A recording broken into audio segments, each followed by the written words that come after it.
here's my own commentary. Here's what I have to say.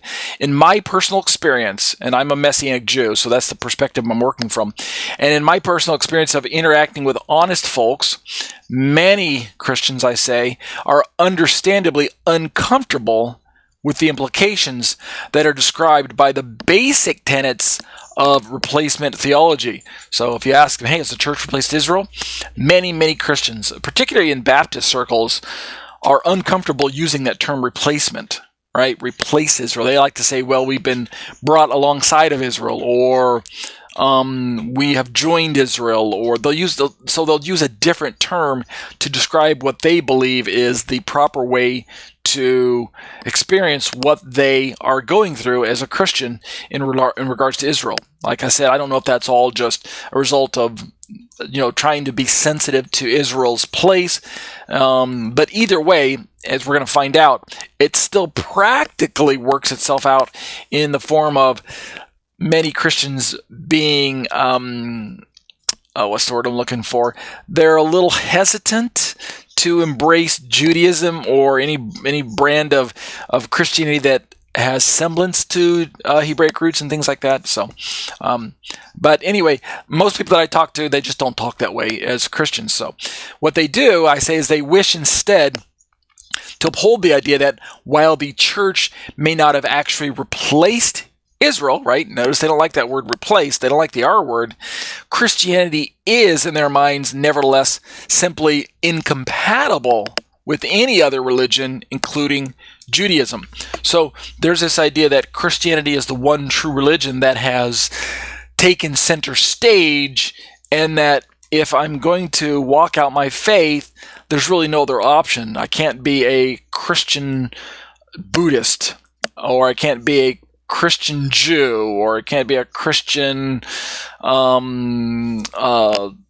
in the blank and add your other religion alongside of that. They feel that, Christianity has too many exclusives. It has too many truths that are foundational that I'm not willing to compromise on, right? What we call convictions. And so, in one sense, that's a good thing. I'm not knocking that. And there's some truth to all of that. But along with Christianity, in my understanding, Judaism is a very unique religion like Christianity. It's not like your average Islam or, Buddhism or something like that. There's something unique about Christianity, yes, but there's also something unique about Judaism, and then we'll hit that in the study tonight. Well, not tonight, but as we go along. I say in my commentary, speaking of Judaism, they might suggest, referring to these same Christians that I'm having this imaginary conversation with, which in reality has not been so imaginary over the years, but these same Christians might suggest that for Judaism, it's fine for unbelieving Jews to practice that religion, but once a person comes to faith in Jesus, perhaps Judaism and its old rituals need to be left behind.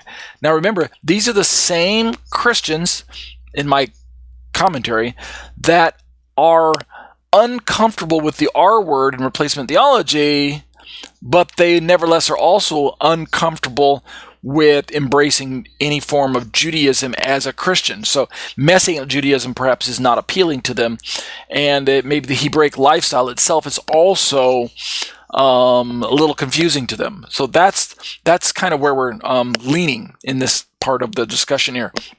I go on to say, besides leaning heavily upon the Apostle Paul's teaching, this is my own comments, such Christians that I'm describing might also naturally opine this position from a popular understanding of one of Yeshua's teachings found in the Gospels, particularly in Matthew, Mark, and Luke.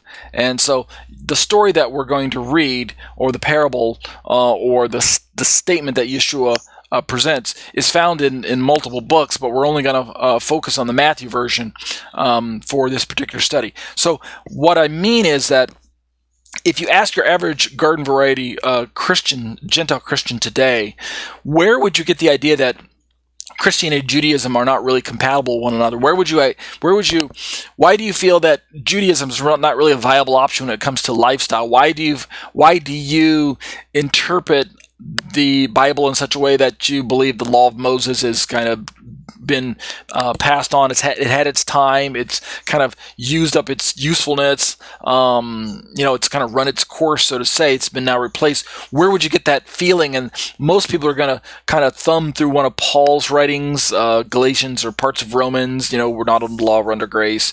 Or maybe 1 Corinthians, where he talks about it's not of the letter but of the Spirit. We're ministers of the new covenant, not of the letter but of the Spirit. For the old, the old kills, the letter kills, things like that. Or maybe the book of Hebrews, where it talks about in chapter 8, whatever's old is ready to pass away and ready to vanish altogether. Things like that. That might be where they get it, but we're going to turn instead to one of the sayings by Yeshua and see how this can be pulled out from the commentaries. You might not catch it from Yeshua's statement because it's so cryptic. It's hard to interpret. Here's what I say in my commentary real quick. This is where I want to park my commentary for the most part today. Talking about this saying from Yeshua. And let's see, do I want to get into it tonight? Nope, I don't want to read it tonight. We'll wait till next week. And so what we'll do next week is we'll start looking at the actual namesake of my commentary, Matthew chapter 9, verses 14 through 17. If you'd like to skip ahead and read either the passage on your own, I highly recommend that this week. Or you can go to my website at tatetorah.com and click on the Matthew link and read the commentary there for yourself. And go ahead of me. I'm fine with either one of those. But either way, that'll do it for our study on Matthew 9, 14 through 17, Judaism v. Christianity.